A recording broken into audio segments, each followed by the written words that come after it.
everyone, and welcome to the Labovitz School of Business Economics 2020 Entrepreneurship Conference at the University of Minnesota Duluth. I'm Lindsay Kaufman, a junior here at UMD majoring in marketing and graphic design, and I'm honored to be serving as this year's Human Resource Manager. The conference you are attending today is entirely planned by students at UMD and is guided by our faculty advisor, Nicole Wild. We are thrilled to be here today, ready to share with you this year's conference that's never been done virtually from the comfort of your own home, dorm, apartment, etc. Before we begin, I want to thank the speakers, which include Bob Jacquart from Stormy Kromer, Tess Finkel from Metro PR, Nikki McLowe from 3M, Sam Nielsen from Art by S.J. Nielsen, Emily Vicray from Vicray Distillery, and Chris Benson from Frost River. Along with our platinum sponsors, Dennis Mackey, Members Cooperative Credit Union, Garage Starts, and the Labovitz School of Business and Economics. And lastly, I want to take time to thank the team and Nicole for all the dedication and long hours we put into this conference. None of this would have happened if we didn't all come together and work as a team. It's now my honor to present to you our Labovitz School of Business and Economics Dean, Dean Heitapelto, who will be giving the opening remarks regarding the conference. Welcome. Can you all hear me? Okay, I'm assuming so. Welcome. This morning opens the 6th annual University of Minnesota Duluth Labovitz School of Business and Economics Entrepreneurship Conference. This conference is created and implemented by LSBE and UMD students. For the past year, our student team has diligently planned and organized every aspect of this event, held virtually for the first time ever. This year's conference focuses on how businesses are working within the new normal of the pandemic. An exceptional group of entrepreneurs will share their COVID-19 stories, successes, challenges, and advice with you. We're excited to learn about their experiences and how they are surviving, even thriving, and making an impact. We are incredibly fortunate that our region has a vibrant entrepreneurial climate. Our region's business leaders are willing to collaborate with LSBE to enhance and support students on experiential learning opportunities. UMD students continue to gain more knowledge, ideas, inspiration, and career networking opportunities through programs and events such as this conference. Additionally, in response to the need for more entrepreneurs and business leaders, LSBE's outstanding business program offerings now include an entrepreneurship major and minor. We continue to prepare our students to successfully meet the needs of the region, state, nation, and beyond. It is with sincere pleasure that we present this special conference powered by the Labovitz School of Business and Economics. Thank you so very much for joining us today. And now, here is Miss Maddie Lehman to introduce our keynote speaker and kick off the conference. Maddie. Thank you, Dean Amy. Hi, everyone. I'm Maddie Lehman, this year's conference event day director. If you have any technical difficulties during this session, please email our conference contact, Morgan.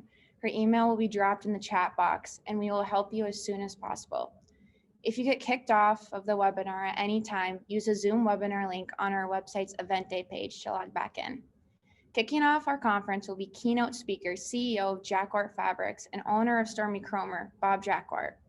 Bob is someone who represents the heart of the Upper Peninsula of Michigan's business community. I've had the pleasure of touring Stormy Kromer a few years back, and what resonated with me as Bob gave us a tour, he knew every employee by name, and more importantly, knew their story as well.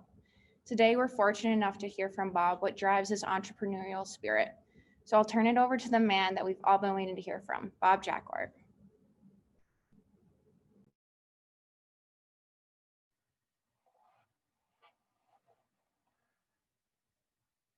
Am I on? Thank Yes. you, Maddie. I appreciate it. And hello, everyone. I'm honored to be here. I mean, truly honored to be here.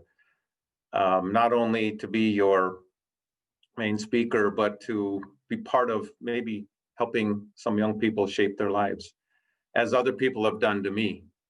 I don't know what the connection with Duluth. I live 2 states away in Ironwood, but we have a close connection. Duluth was the place we went shopping when I was a kid, the big city that we drove to, and it was the TV stations that we grew up with. So we know Duluth really well, and Duluth has been part of our lives. I ran in the first 3 grandma marathons, and just love being part of this. And to be part of your city and your wonderful university is pretty special for me. I couldn't go any further without thanking Maddie Lehman and her team.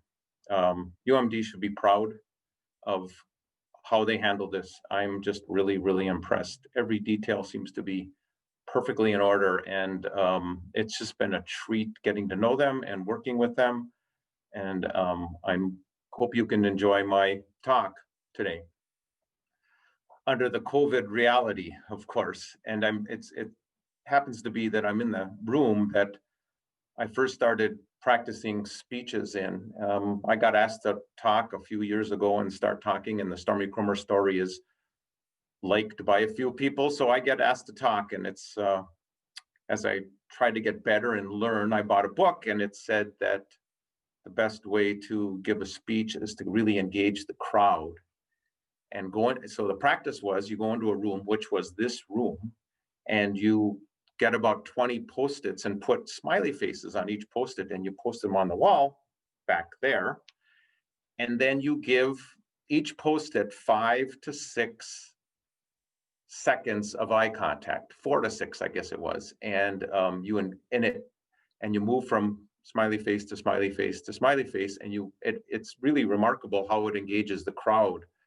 And I just love doing that. Now I've got this little tiny camera looking at me, and I can't see your eyes, and I can't engage. And I'm going to miss that. I'm going to miss that personal touch. I'm going to try to do the best I possibly can to give it to you. So here we go. I'm going to now share my screen. And I'm going to ask you all a question before I get started. And I'd like you to throw it into the chat, and I'm going to pick one. We don't know your name, so whatever it is that you write down, I'm going to pick one and just kind of use it as an example.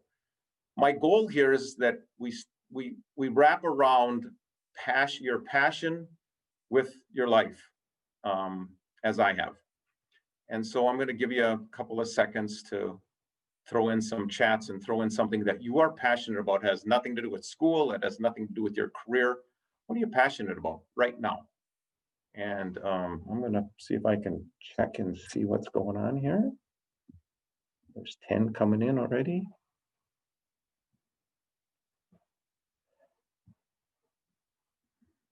Fun. This is fun. Get to see these.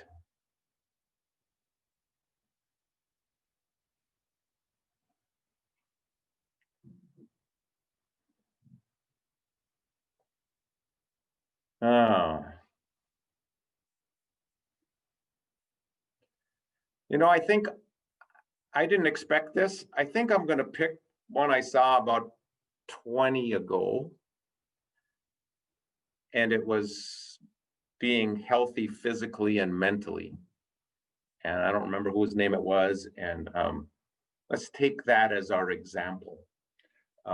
Interesting enough, that's my other passion, being healthy physically and mentally. And so what I'd like to kind of challenge you to do today is pick your passion and relate that passion and what you do for it, and what excitement you get about it, what challenges you overcome, how you grow in it, and take all of those things that you do to get good at your passion and find a job that has you do the same thing.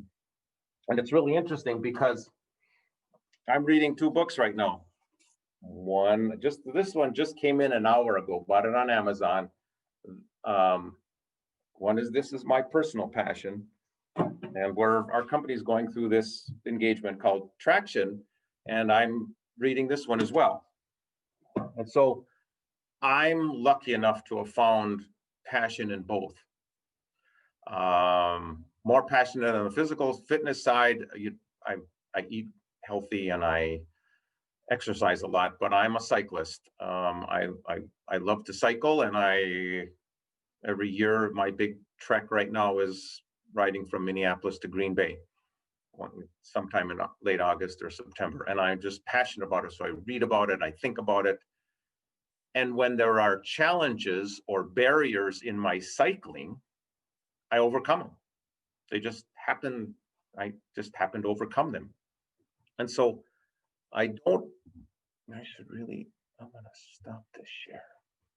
Now, can I come up big on this? Okay, so I want you to just kind of really relate that to your life and how you can find that in your life. And the other thing I want to talk about today is how well you don't know yourself right now.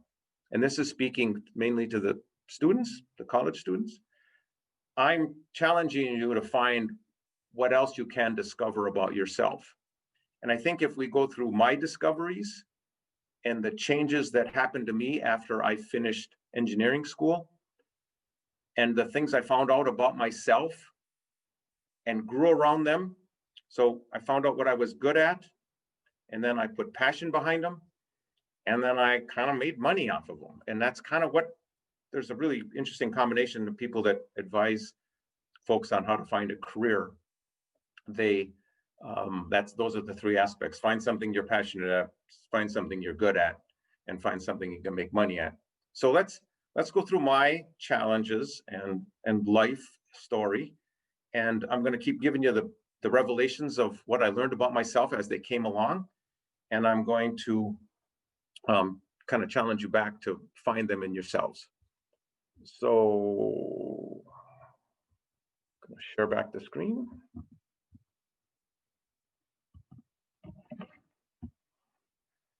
I'm going to get rid of this. So I finished engineering school a long time ago. And my dad had this little sewing shop that had one employee. My dad was a full-time fireman for the city of Idaho. So my dad worked for the city. We didn't have much growing up. We just loved to work. There was something about our family that my uncles and my cousins and I, every weekend we worked together, and there was something about the work ethic that I had, but didn't have much else.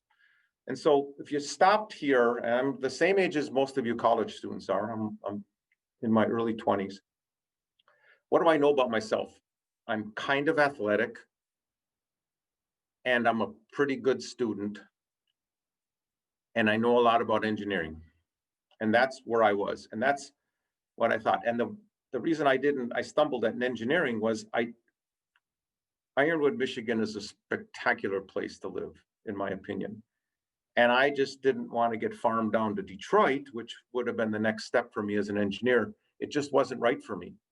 I just love it here. And I feel blessed every day, especially even now that I live here. So I took a time out in my life and I'm wondering what I'm going to do. And I went to work in that little building right there with my father and part-time and Evelyn full-time. And just kind of numb, not knowing what I wanted to do, not knowing what I was going to become, not knowing anything. And one day I was alone. It was about 4 months into me being here. And this guy named Jim Saunders shows up and looks at me and said, "I thought you went to school to be an engineer. What are you doing here?" And I said, "Not sure." I can remember this conversation. Well, another one of my little characteristics was I was a pretty good person. And somehow with this guy, I gave off that I was a good kid. And he realized that I might be an entrepreneur. My dad didn't think that. Nobody around me thought about it. The schools didn't think it. I was good in math. In the school systems back then, good in math meant architect, engineer, educator. And so you got to pick one of those. And so then I missed all the shop classes. I missed all the creativity classes. I was a engineer-bound student in high school and in college. So Jim started asking me questions, and every time he came, what we did for him was we fixed holes in his tarps that he put on his trucks to keep his veneer dry, his lumber dry.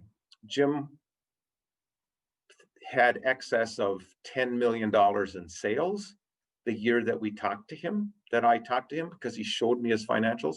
And this business had $30,000 worth of income that year. So 30,000, 10 million. All of a sudden, my head's bigger than I can imagine. Somebody's taking in $10 million a year in sales. It's like, wow, this is really cool. So my first mentor gave me the feeling that I can talk to adults. They're pretty okay. And there's a bigger world out there that I'm not sure of yet. So then, as I'm going along, we're repairing boat covers, and we're just doing repair works, and we're making little bags. And I said to myself, why should I make a boat cover when I could make more money? Why should I repair a boat cover when I can make more money making one? So I realized that I could do that. That cover I made a long time ago, and I've kept it as for myself just to kind of remember it. But making a boat cover is not like sewing something flat, sewing a bag. It's a feel, it's customizing. It's almost like for the ladies in the audience, it's almost like making a prom dress. There's nothing perfectly regular about it. Most of the time, the windshields aren't in the center of the boat, and they're not put in properly. So you can't do any measuring. It's all about fitting and being able to see in 3D. And I realized that, holy moly, I was good at that. And then when my wife and I got married, or started talking about getting married in the middle 70s, we didn't have any money. Like most of you will when you first start your lives and your career. We didn't have any money. We had a house, an $8,000 house, and no furniture. And so my uncle had a couch and a chair, and in a second garage out in the back of his yard, and I got them for free, and I bought some fabric, and I figured out how to be an upholsterer. And I was kind of good at that as well.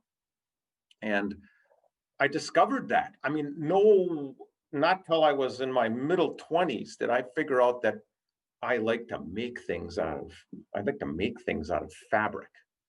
And I mean, really, that's still who I am.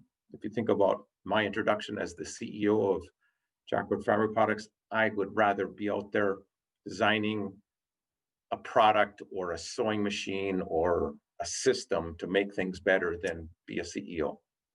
But I loved talking, so I hope we can keep making this enjoyable. And so now here's another basic thing for all of you. When I found out that there was a lot of business 60 miles south of us. So 60 miles south of Ironwood is sort of the vacation ground for the folks from Madison, Milwaukee, and northern Chicago, sort of like northern Minnesota is for the people in Minneapolis. There's a bunch of people there with wealth that have boats and cabins.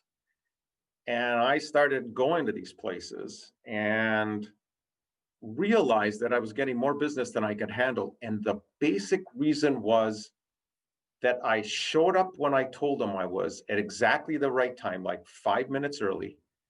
I gave them an estimate, I hit the estimate, and I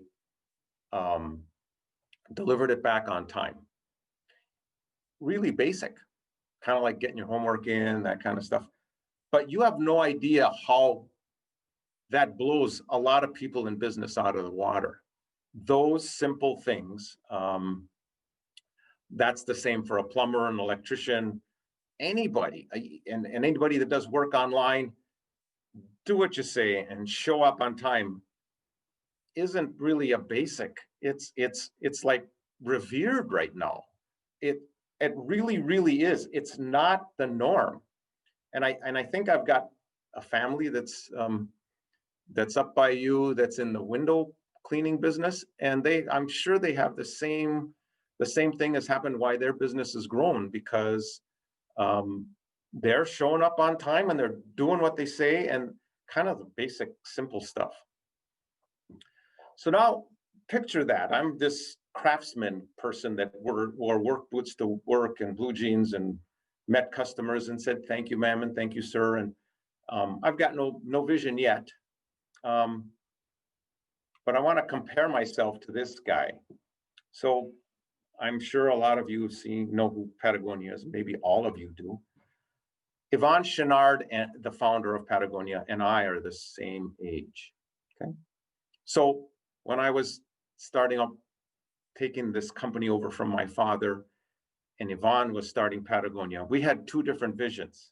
And this is the time that I get to make fun of myself. So when I learned how to make boat covers, I certainly made them for the local area here in Ironwood. But I remember how cool it was for me to have somebody come from Mercer, Wisconsin, which is 22 miles away. So I had somebody drive 22 miles to get a boat cover made from me. And it was like, wow, this is amazing.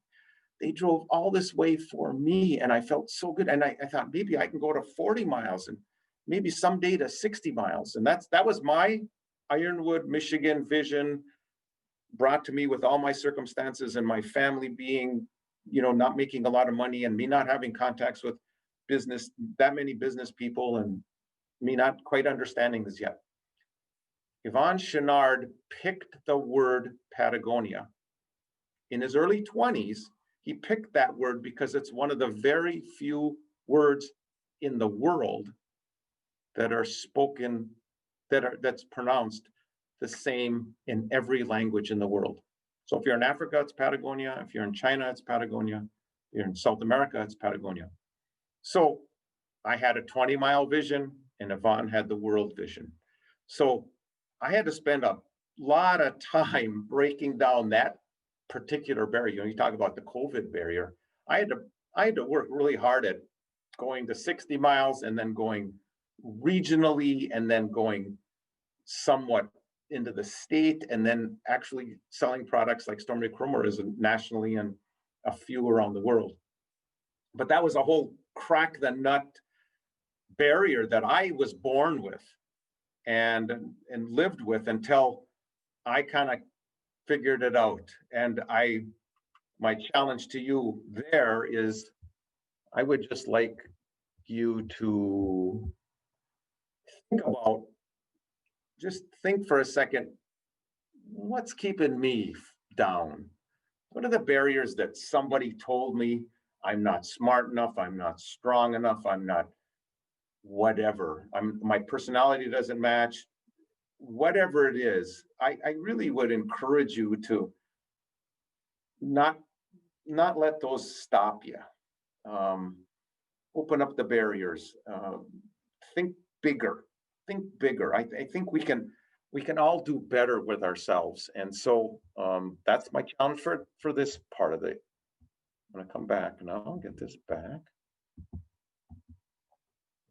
So then my next discovery was sometime after all this all happened and everything like that. Now I'm about 30.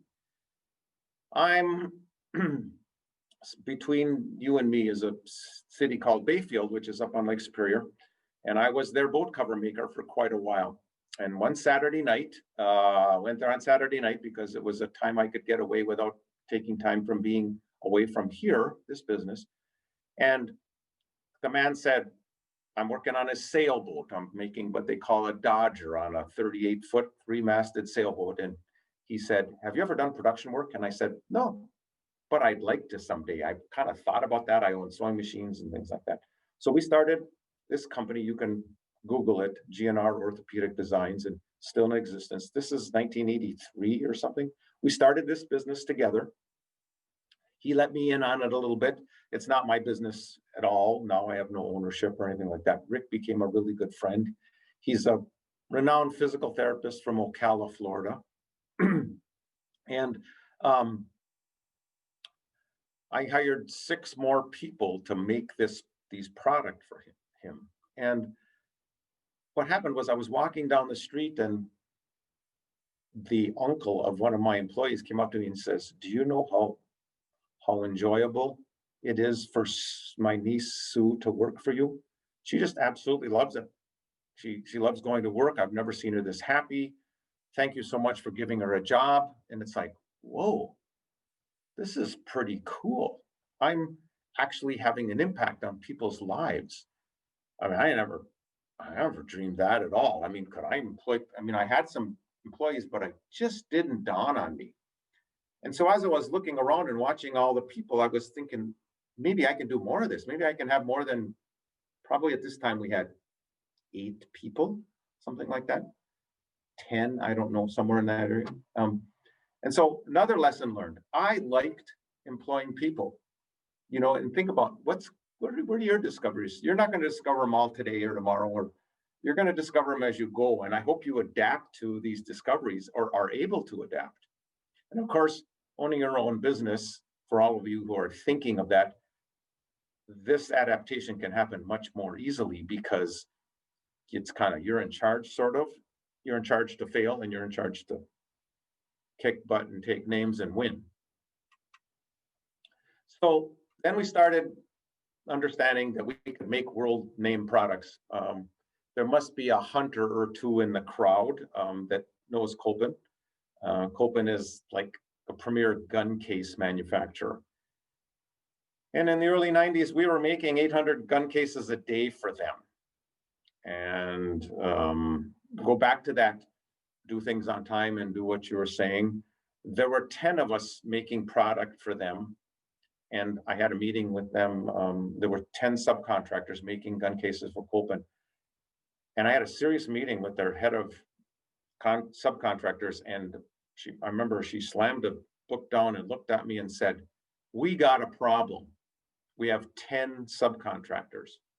One of them acts like this, and the other 9 act like this.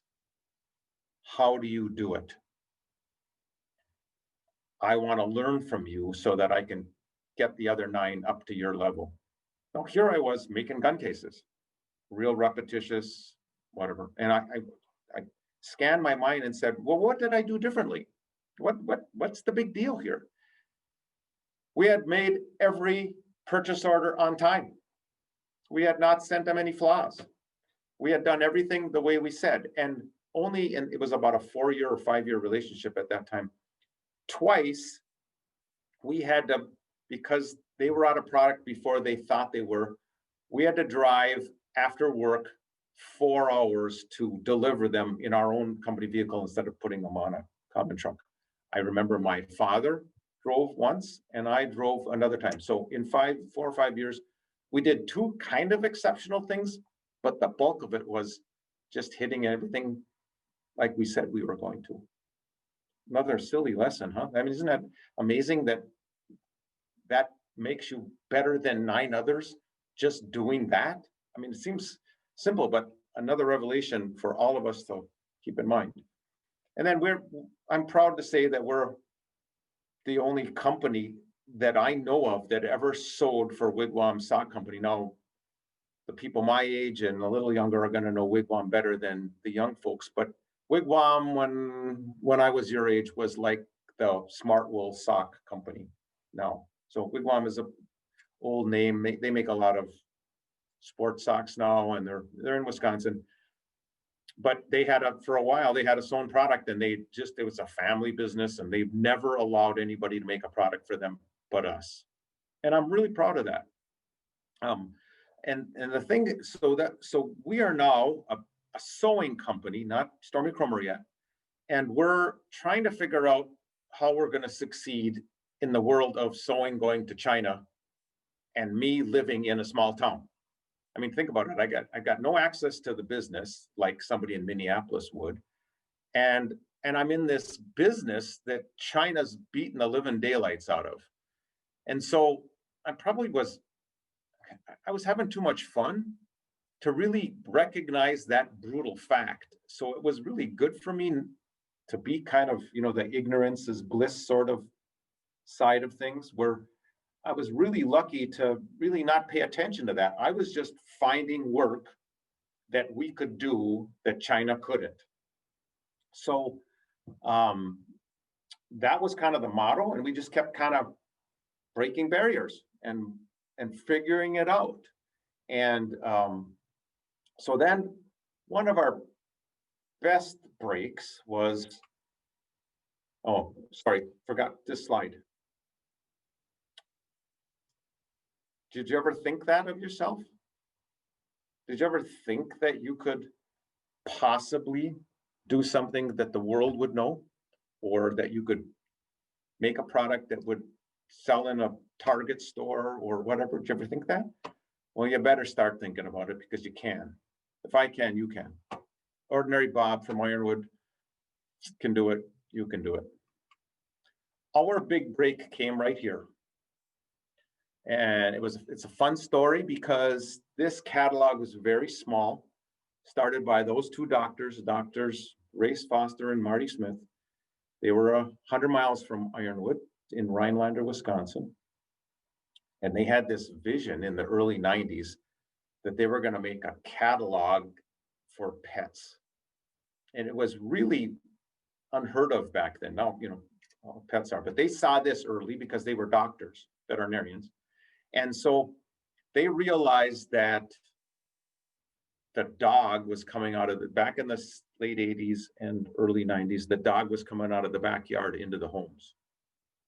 And they thought that they could nail it if they started selling dog beds and pet supplies to women. Their margins were all on their pharmaceutical supplies. So they made the most money selling flea and tick powder and shampoos and things like that. But they didn't want their catalog to look like a veterinary supply catalog and look kind of yucky. So they had this vision that they were going to make beautiful dog beds, and every 4 months, the dog beds were going to change, and there was going to be a new cover on their catalog. And that was going to be the newness, that the woman that they were targeting was going to pick up the catalog and say, here's a new catalog. Wow, cool stuff. But the flea and tick powder would stay the same, and the shampoo would stay the same, and everything like that. And so they were really small when they started, like everybody is. And small doesn't get treated good by big companies. So they went to the big manufacturers and said, we want a couple hundred dog beds. And they all said, you know, buzz off, buddy. You're too small for us. We don't do business for you.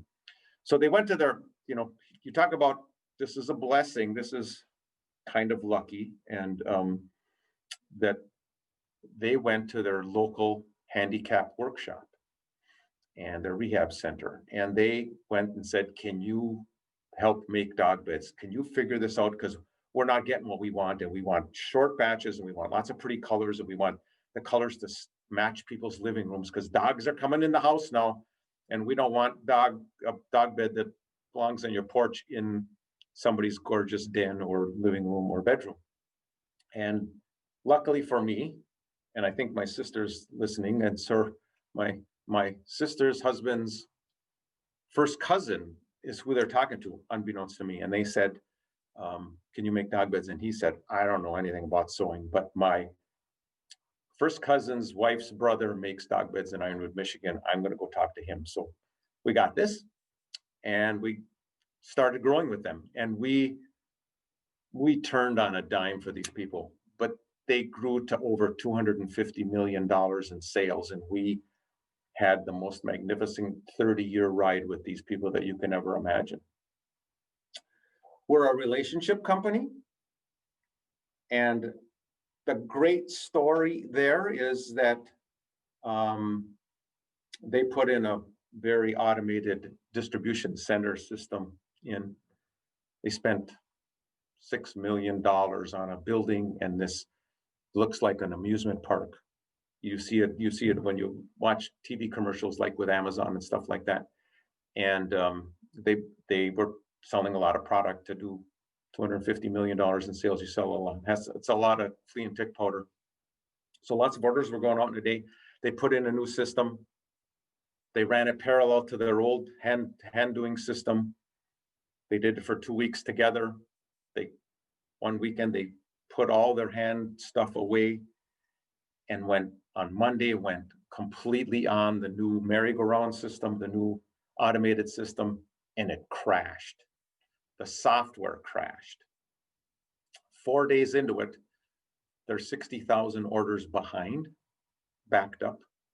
And I called and said, they called me and said, our meeting is canceled tomorrow. And I said, why? And he says, because everybody in the office is picking orders up, and we cannot get caught up. And I said to him, do you need people? Yeah, we just can't find anybody. We need 50 people at minimum to help us catch up. And so we went. And for 10 days, think about this, for 10 days, we worked myself as well, we worked from 6 to 3. 2 charter buses came, picked us up here. We kind of slept on the bus.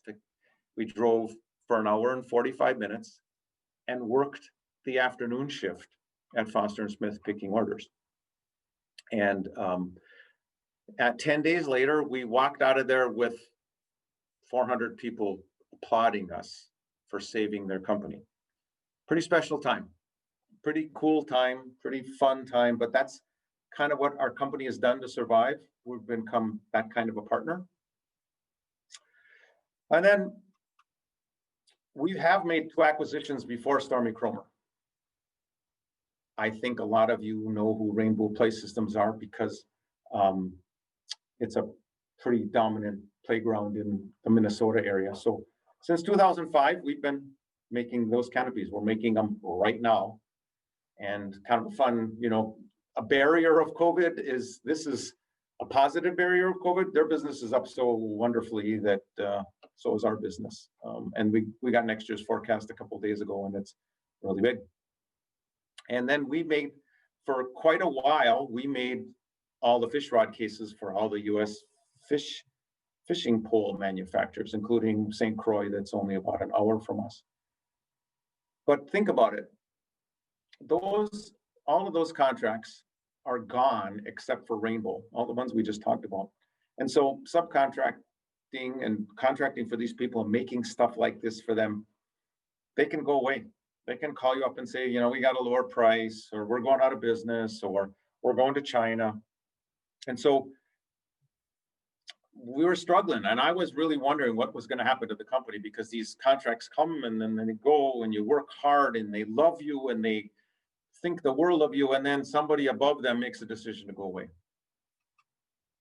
So just before I bought Stormy Kromer, keep in mind that I have gone from this is where we are now. This is where we're working right now. I'm in the middle of the building on the right with the little red awnings in the front, just to get your perspective. All the Stormy Kromer hats are made in the building on the left. But this is my life. I grew up with no money. I grew up with no help financially, other than a love of working and a love of asking questions and the love of getting up every morning and seeing what I can accomplish and what I can learn. And I went from this to that. So now we're going to open up the chat again, and I'm going to ask you, what do you think that means? And take 30 seconds and tell me, what do you think plucky means? I learned this word. It's not really a word, of course. I learned this word about 6 or 7 years ago after telling what happened with Stormy Kromer. So I'd love it if you took a stab at what plucky means. And I'm going to watch them come in for a second.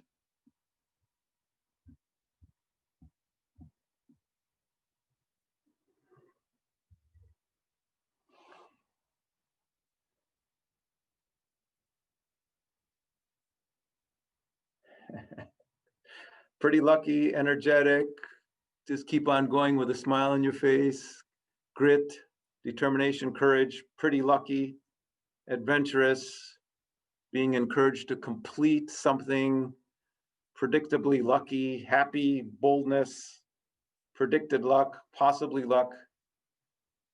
Person is willing to take a risk, but with good plans. That's really close. Someone who marches forward against all odds, resilient, showing determination and courage, cheerfully resilient and willing to try new things.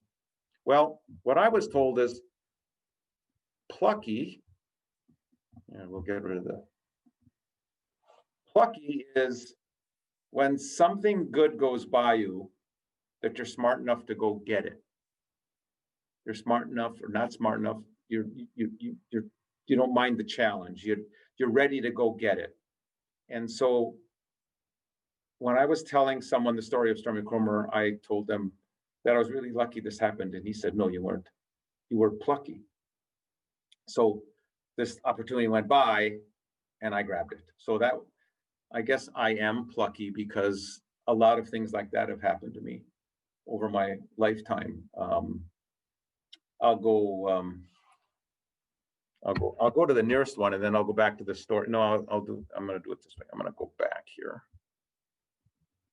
Good example, courageous through difficulties. I actually came across this word in a book I was reading last night and was very confused as to what it meant. But that I'm glad somebody said they saw that in a book they read last night. Oh, interesting. I'm glad I was able to clear that up. All right, we're going back to the screen share here. So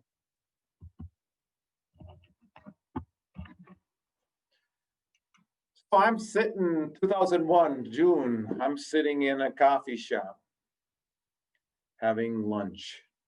And the owner of the dealership that sold Stormy Kromer caps in Ironwood comes in and bumps into me. He wasn't looking for me and I knew him a little bit. And he said to me, they quit making Stormy Kromer caps. You better do something about it. And I said, what? He said, I called in an order to fill up for the fall and they told me they're not making the hat anymore. And I scanned my head and I thought, well, here's what went through my head. I can remember really in an instant. I wore a hat. I thought it'd be really cool to make a hat that I wore. I mean, think about it. My company made the vest I'm wearing right now. Think how cool that is. I thought that would really be cool. And maybe it's something I could make bigger. And maybe if it's small, it still work for people. And it's something that I can control because if whatever number of hats they sell in the winter, I can make them anytime. I can make them in May. When you're out of work in May and I need work for you because the contract you're working on is out and I don't want to send you home because my reputation depends on keeping you in work all the time, go make hats. And that was the kind of the roundabout thinking. So what did I buy? I bought this. I bought the rights to make this hat, okay? At the time that I bought it, they made this hat in black and red, okay? Just black and red. I was the daring guy that didn't like wearing black, and so I wore a red hat. I liked it. It fit me. It fit me like after a while, it fits you like a pair of blue jeans that you like, and I thought it was really cool. I'm proud to show you that 2 weeks into it, I have this hat. This hat doesn't have the Stormy Kromer signature on it because it was made before. It has a blue inside instead of a black one like we have. A gentleman walked this in and asked for me 2 weeks ago and said, I'd like to talk to the owner. And he opens up this bag. He's 84. And he said, I was going through my dad's trunk and I found this. I don't think it's ever been worn because it's still got the tag on it. Well, I don't know. I don't think you can read this. It doesn't show up on my screen that I can read it. But if you can or can't, it's from a place called Jumps in Sandusky, Ohio. And the retail price is $4.49. And, they're $45 now. So we're figuring this is sometime in the 30s that this hat was made, 30s or 40s, but $4.29. And I said, I'll trade you for a couple of new ones. And he says, well, I'm not selling that. I'm not selling you this. I didn't come here. I just thought you'd be interested in seeing it. And I said, really? So he starts telling me a story and that hat's down on the counter and I'm looking at it saying, oh my gosh, I can't let that hat leave the building. So I kept saying, are you sure I can't keep that hat? Can I trade you for something else? And I finally talked him into it. So this is my, within a couple of weeks, pride and joy hat here. Actually, we've got the little slip where it was written on that said $4.29 as well. So this is what I bought. This is what I bought with just kind of a gut reaction. But what happened to me after that was I started learning about Stormy Kromer. This is what it looked like. This is what I bought. That's their logo. Those of you in marketing, Maddie, I know is in that. That's their logo. This was the Kromer cap company, and they called that the Blizzard cap. I also found out that there was this guy named George, and there's his wife who made the first hat and put ear flaps on it. And he worked for the railroad, but he wasn't as passionate about the railroad as he was about baseball. So he loved baseball. So we learned this story about him. And then there's things that went on here. Bobo Krasnarch is a neighbor. That's him and his wife with a Kromer cap on. This is a family that owned grocery stores and lumber mill and things like that in Hurley, Wisconsin, that's next to me.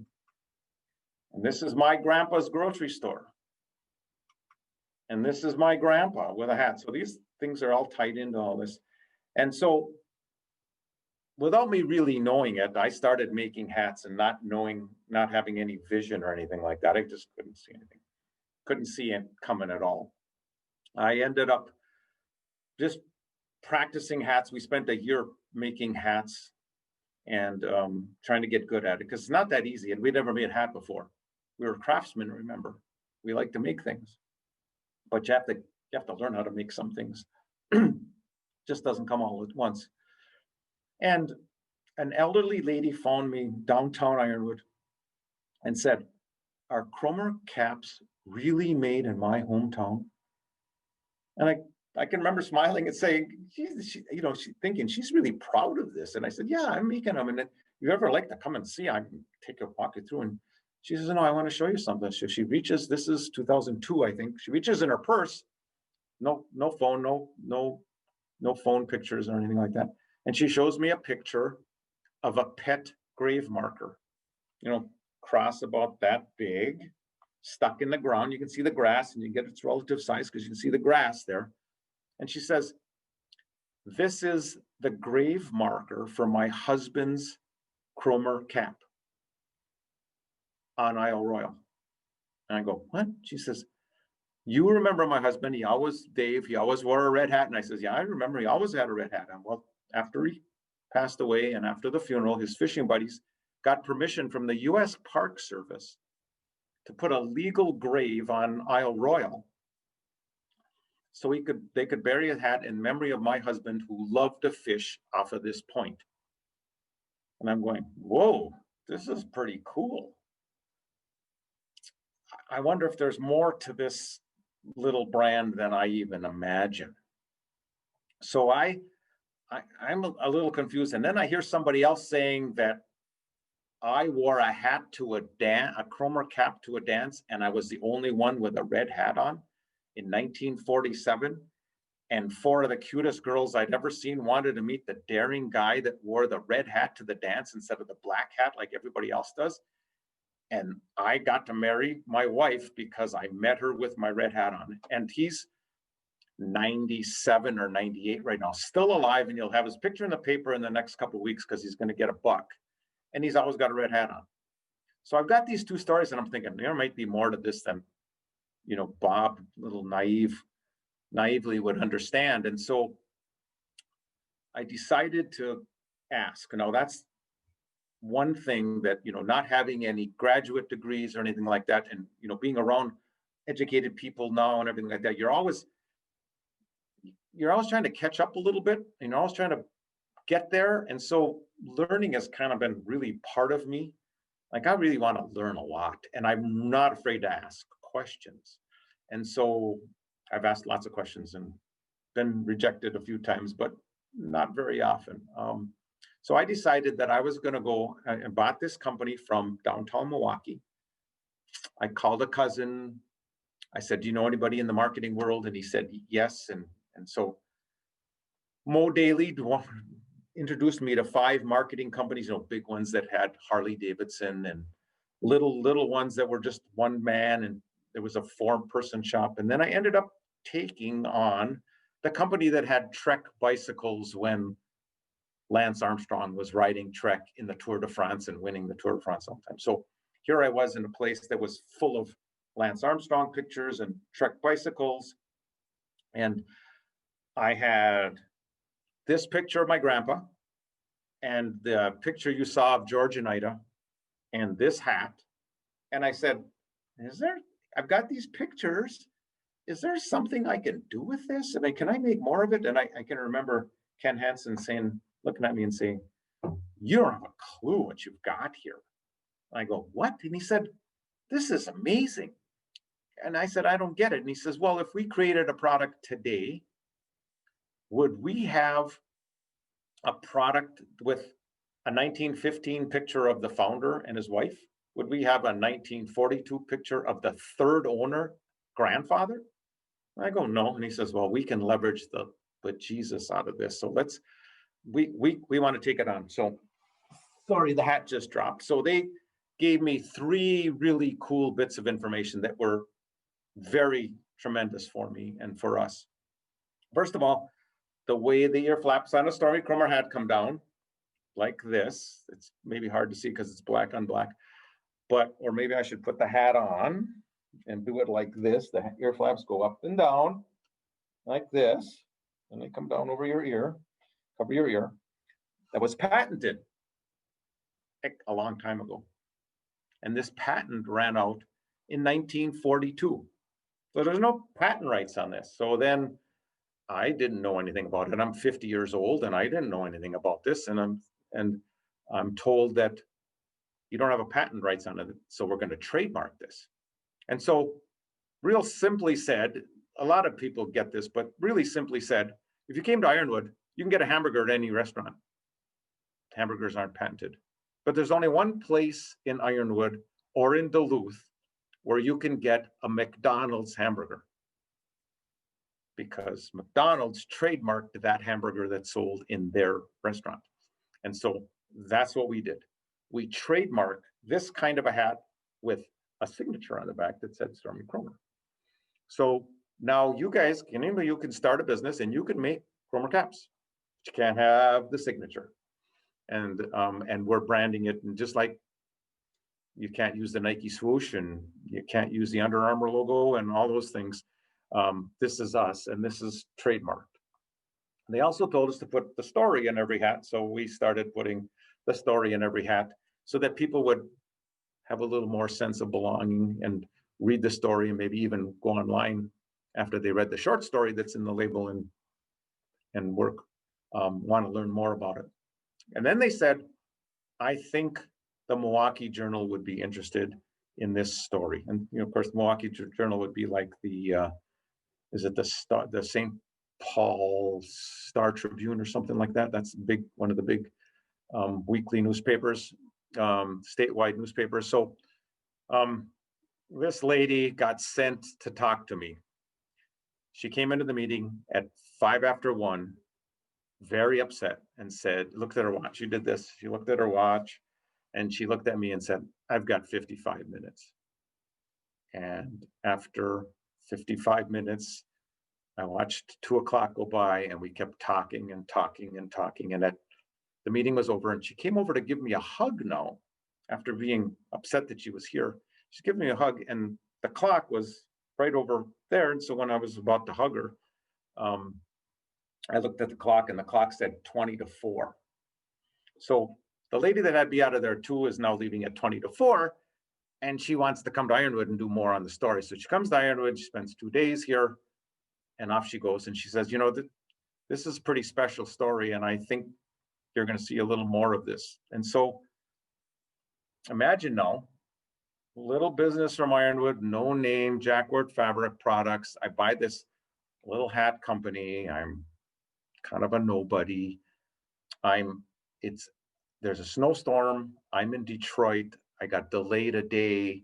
Supposed to come home on Saturday. I'm now coming home on Sunday, and I'm flying from Detroit into Central Wisconsin Airport in Wausau or Mosinee or wherever city you relate to over there, but by Wausau.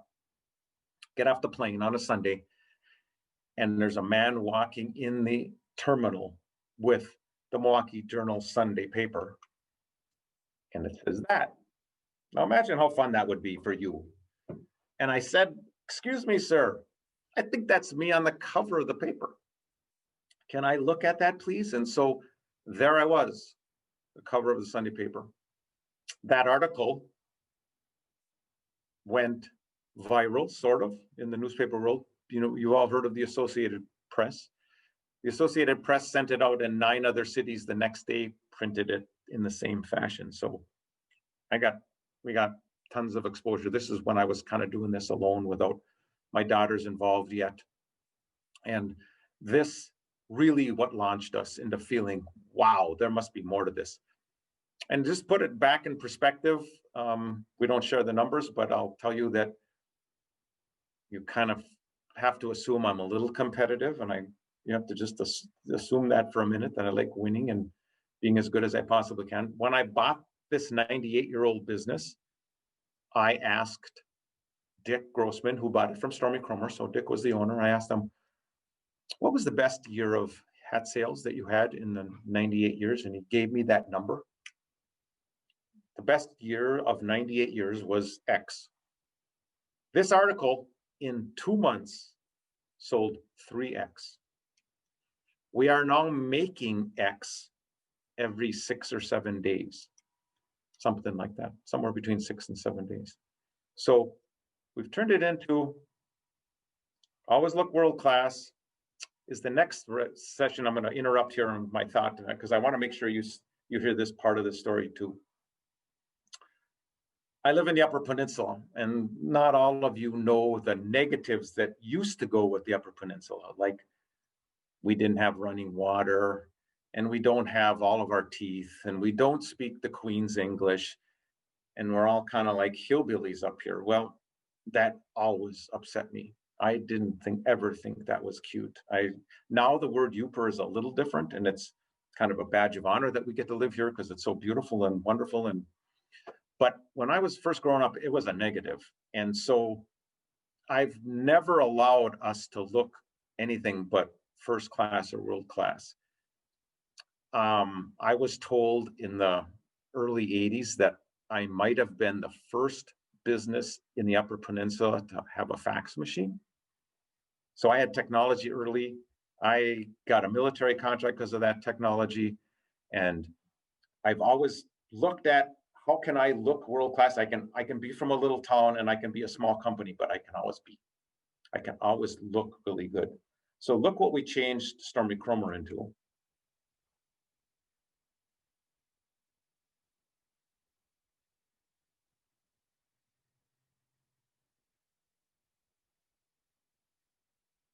And keep in mind 2 things. One is I did this morning, and I went through it. And of course, I wanted to practice this speech this morning and wanted to do as good a job as I could, not only for you, but I wanted to make sure I did a really good job for Maddie.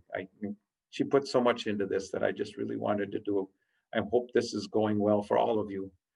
But I looked at this morning and I said, oh my gosh, this is what we've turned into this company into. This is what getting my oldest daughter back 8 years ago and putting her heart and soul into this brand. This is what we turned Stormy Kromer from this black and white company to this company. And who knows where we're going to go with this. Honestly, I'm just really proud that we were able to do this in a little town in America. And I know you've got some companies up in Duluth that are doing the same thing, and we should all just be really proud. I mean, it's just really, really cool. So then we'll move on to the last part of the story and breaking the barriers of COVID-19. How did we get involved making masks? And, what happened there? And, it was pretty easy for us, just so you know. It was pretty natural for us to get into this. It's funny because I smile because I've heard the stories, and we live in Michigan, so there's a big push toward bragging about what's going on in Detroit and Grand Rapids. And I remember reading an article about how proud they were of the automotive industries, that in 3 weeks they were making ventilators. And I'm thinking, 3 weeks? That's a long time. Took us a lot less time to get in the mask business. So what happened to us? What did we do? Here's what this is how it sounds when you've got a bunch of passionate people.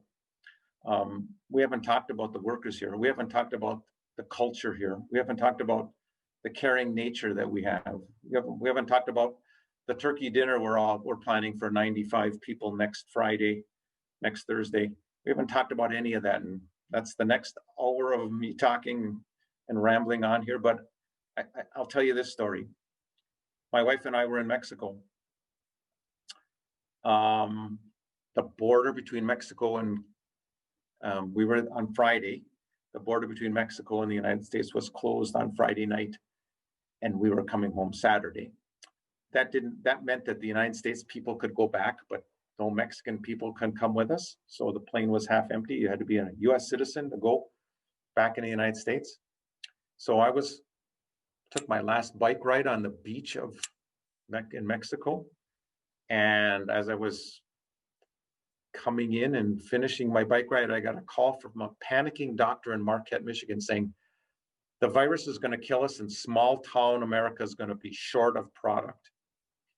I know you should get in the mask and gown business as soon as possible. And it's like, wow, that's interesting. I didn't, here I am on vacation. I'm not going to be home till tomorrow. And so it's wandering in my head. And then I get a text from my daughter. We just got a request from the UW health system for 50,000 masks. Never made a mask before. And so Gina had been in Mexico with us, and she's home quarantined, yet she left a few days before we did. So we get home that night. I drive from Minneapolis airport, get home at noon. We scramble people into this room, this exact room that I'm in right now. I use the camera that's behind me.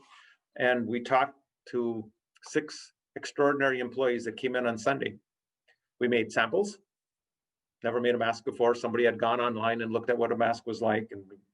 And my son-in-law drove the samples halfway down the state of Wisconsin, down to Stevens Point, while UW Health Systems drove north. And they met on the side of the highway at 20 after 9 on a Sunday night. The very typical time to do business, right? And we started making masks. That was Sunday. Monday, we waited for an official purchase order. And Tuesday, the governor shut us all down. We've heard what Michigan had tighter restrictions that we were able to follow without any problem. We got shut down and we cleaned up and we got a strategy. And Wednesday, we started making masks.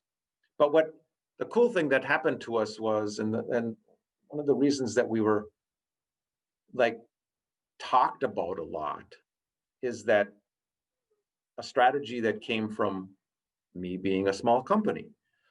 And I talked about it just a little while ago, that it really irks me when big companies push little companies around.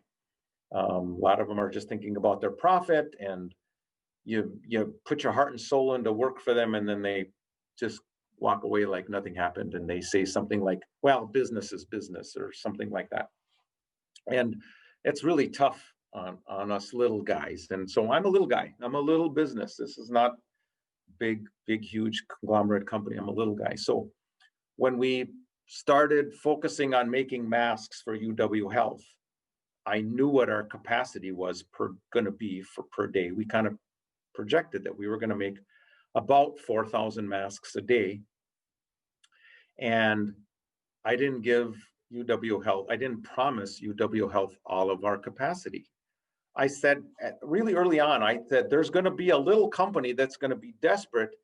And if I tell them I can't get you any for 10 days, that's not going to be good. So I promised UW Health 2,500 masks a day. And they were absolutely fine with that. So I had 1,500 masks available, or 1,000, something like that. And I got a call from the Ashland, Wisconsin, which is right in between us. I got a call from the Ashland Sheriff's Department saying, I know you're really busy, but we just found out that 4 million masks just made it into the state of Wisconsin, and they all got absorbed in Milwaukee and Madison, and rural America is not going to get any masks. can you help me? I need 200 masks. And I smiled and said, I have a strategy that allows us to take some product off of every day's production. I can have you 200 masks in 3 days. Well, he couldn't believe it. He just absolutely couldn't believe that we were taking care of the little guy in the little order. And that still wasn't a little order, but it was kind of little in the scheme of things. And he was so happy when he picked them up that he sent an email to every sheriff's department in the state of Wisconsin saying what a great company we were.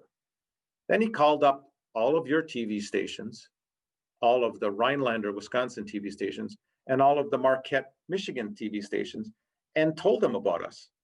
And so they come here knocking on our door or calling us and wanting a video. And so we're plastered on the news now for being this heroic, wonderful company that did this cool stuff. Well, Michigan then picks up on it. And the next thing you know, we're being talked about in the same sentence as Ford and Chrysler are gearing up to make ventilators, and Stormy Kromer is making masks. And it's like I'm in the same breath as Ford Motor Company or General Motors. It was pretty cool. And then, and all of this is creating business. My employees are coming in as if they're making bullets for the war or tanks or airplanes to save. They were on a mission. We had like 5 weeks without anybody missing anything. They were just, I'm so proud of them. They were just awesome coming to work. And there's one little fun story that goes with this. And I'm not going to mention any names, but I think there's somebody listening that's part of this story. That we ended up, I was still quarantined. I was up at my house, which is that way about a mile. And somebody else in customer service was quarantined in her house, and we were separated, and we started making a few gowns, and mask and gown orders were coming in like crazy. And it was just so hectic and fun and energizing. And I'm at home at the dining room table taking in orders and things. And Karen and I had an agreement that anything under 100 she was going to take, and any order over 100 I was going to take. And because this might be a relationship and it might involve spreading out production and like a big order. So we got lots of 10,000 and 40,000 orders and stuff like that. Well, we got an order for 100 gowns. And I sent it to Karen and said, Karen, can you take this? I'm really busy, and it's right on our threshold, and it's just 100, and they're going to Detroit somewhere. And she writes back and said, Bob, there's a K after the 100. Yeah, 100,000. 100,000 gowns, and we're making like, I don't know, 300 a day, something like that. And I have a lot of friends in the sewing business, and I started making phone calls, and I'm proud to say that we ended up finding 4 subcontractors. I know for sure 2 of those 4 would not be in business if they didn't have this order. Their business is just completely dried up. They're in lower Wisconsin. Just think how proud that makes you feel to be part of that, keeping businesses alive and keeping jobs going and keeping people's energy alive and everything like that. So COVID was and has been really tough on other people, but we adapted, we changed, we figured out how to make gowns. We didn't know how to make gowns. We tapped into some amazing relationships. Another part of our business that we work on is it's relationships, and that's relationships with the people that sell to us and the people we sell to. Now, we are very atypical in the fact that we treat our vendors really, really nicely, and we treat the truck drivers that deliver stuff here really, really nicely. We offer them coffee and cookies and bathrooms and make sure they're comfortable before they leave. And during the COVID, that really paid off for us because elastic was in high demand, and there aren't very many US elastic manufacturers. And a company called Ashboro Elastics said, we'll put aside without any commitment any amount of elastic you want. You've been so wonderful to us for the last 20 years. You just name it and we'll put it aside and make sure we have enough, because we will not run out of elastic for you guys. You guys are awesome. You treat us so well. You pay us well. And we had 3 or 4 instances like that where our relationships really paid off. So where did that end us? 2 days ago. This is us. Think about it. We're on the cover of Michigan Manufacturing Magazine. And Michigan, that in the article, there's talk about 3M's mentioned in here and Carhartt's mentioned in here. And little Stormy Kromer is sitting on the cover. And that's Jody, the number 2 person in the Stormy Kromer line, making masks. So that's how we broke barriers in everything. And you can all tell that I'm not as young as you all are, but I want to tell you that I'm still learning every day and I'm loving it. And I think we're going to open it up. I told Maddie we would end just about now. And so I'm going to drop out for a second and let some questions come in. I don't exactly know how that's going to work, but I'm going to stop the share and let Maddie and I will partner this. Awesome. Thank you, Bob. So yeah, if you guys have any questions, go ahead and drop them in the question A button down below, and I will read them off to you, Bob, and kind of feed them. And you can answer them, but I want to comment on a few comments you got in the chat while you were speaking. Mayor Chris Swanson said, one of the most inspiring things about being an entrepreneur is that you start to hear stories how your product or service impacted people's lives in a positive and powerful way. And I think you sharing your story today did just that. So thank you. Thanks.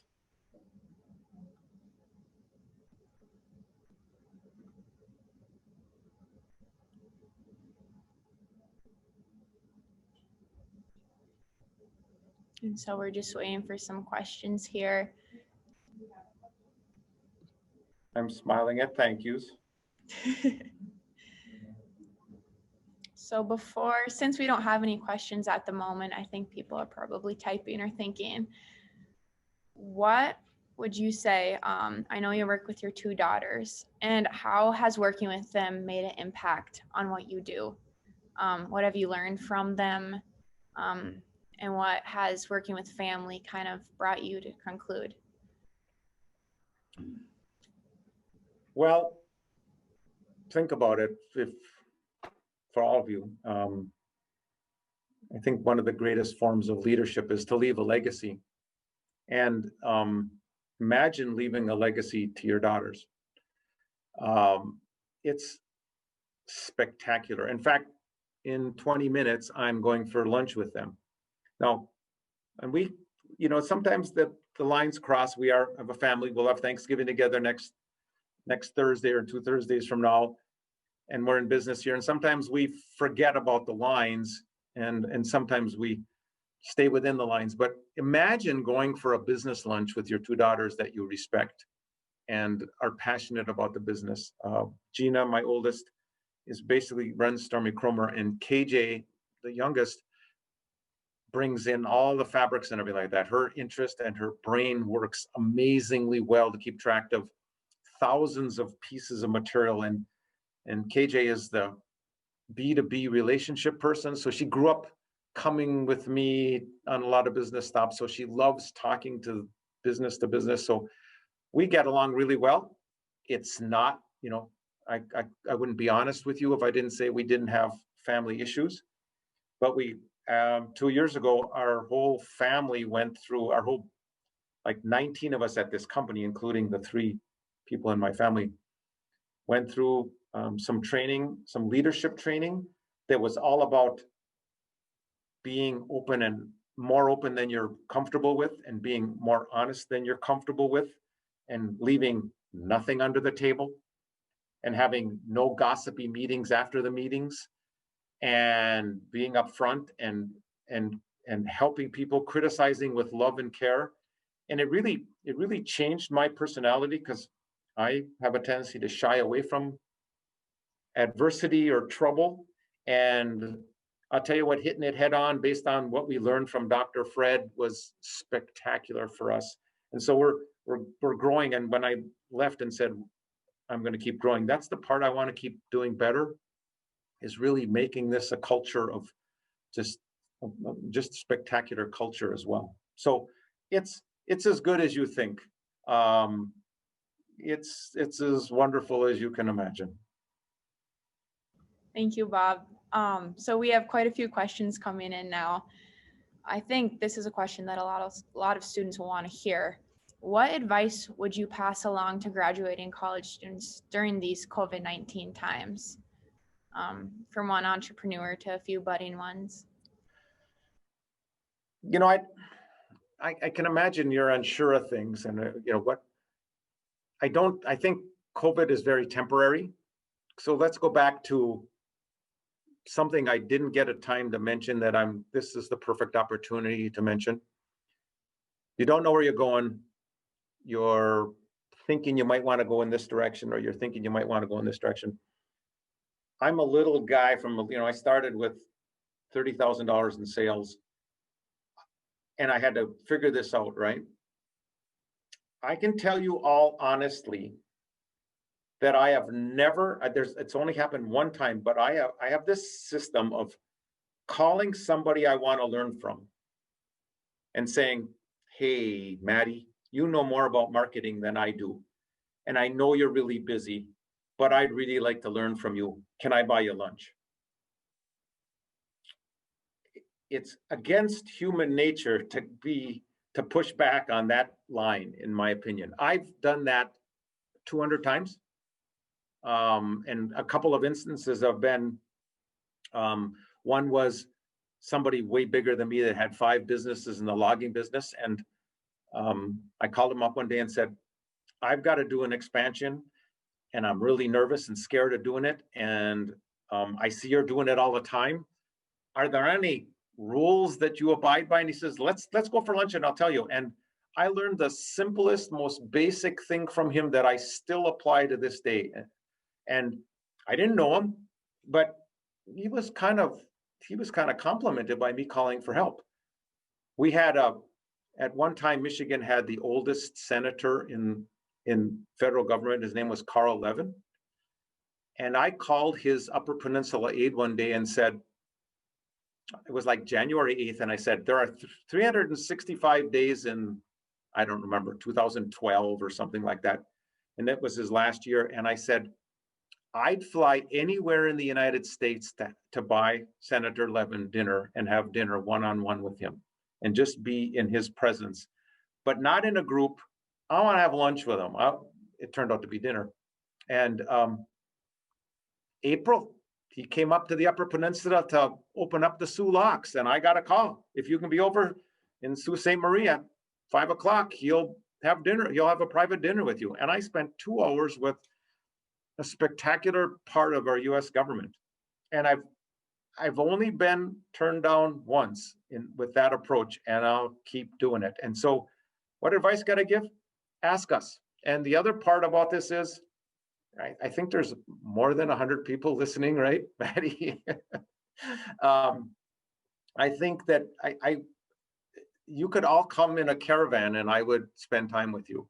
I don't know if I could, I don't need lunch, but if you guys, after COVID's over, if anybody wanted to come here and get a tour and spend some time with me, I didn't know where I was going when I was 20, and a lot of people helped me.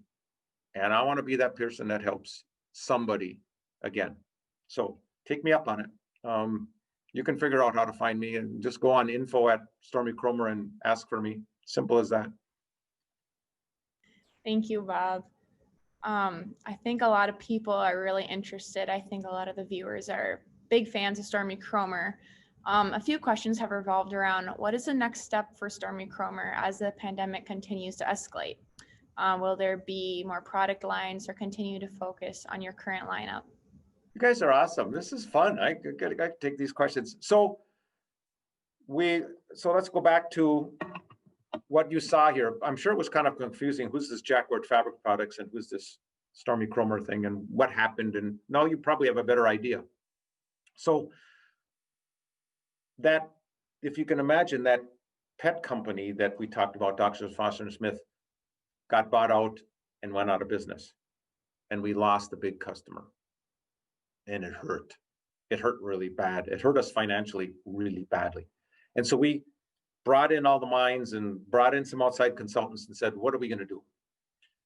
And the goal is right now around this company is, we kind of finalized some of it through traction. I know some people are understanding of EOS or traction because I saw some comments, but we focused on our value and mission statement and what we're going to be, and we're going to be 100% Stormy Kromer. And so we'll keep making Rainbow's canopies because Rainbow is a great customer and they're not a lot of bother. But if we have a customer that takes us away from Stormy Kromer, we're going to make a disciplined act of getting rid of them. So one of the things that we did after that, after we figured that out about 3 years ago, that this is what we need to do, we realized that we had kind of run out of our own local creativity in design, in fashion design. And, you know, the flowered hat was my wife's idea. The lady's hat was my idea. The baby's hat was my idea. We copied somebody, you know, not copied, but we made vests that were our own adaptation of another vest. But we were just kind of plateauing, and it showed about 2 or 3 years ago that we just kind of leveled off. So we went looking and we got Jamie. We brought a lady who had worked at Vanity Fair. Her job right out of college was designing the new TSA uniform. So Jamie that works here, the Stormy Kromer designer, designed the TSA uniforms. She worked for Reebok, she worked for Nike, and then she was in Nashville working for Tractor Supply. So Tractor Supply's clothing line was all designed by Jamie.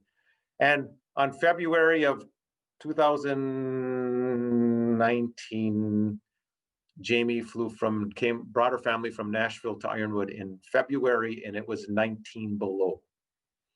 And she thinks she's died and gone to heaven. She's a kind of natural person. She grows her own garden and all that fun stuff. And having her children here, she feels as blessed as we do to have each other. And her new stuff is coming off the line right now.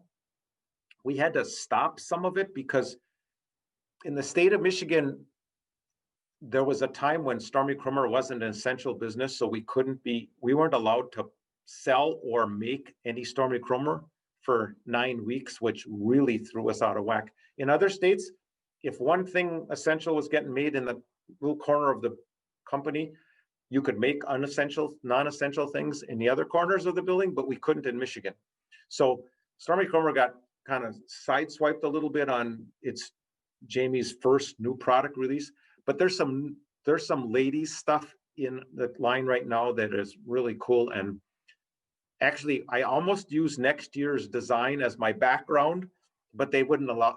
My daughter shut that down on me, so I couldn't. Otherwise, you would have seen it behind me.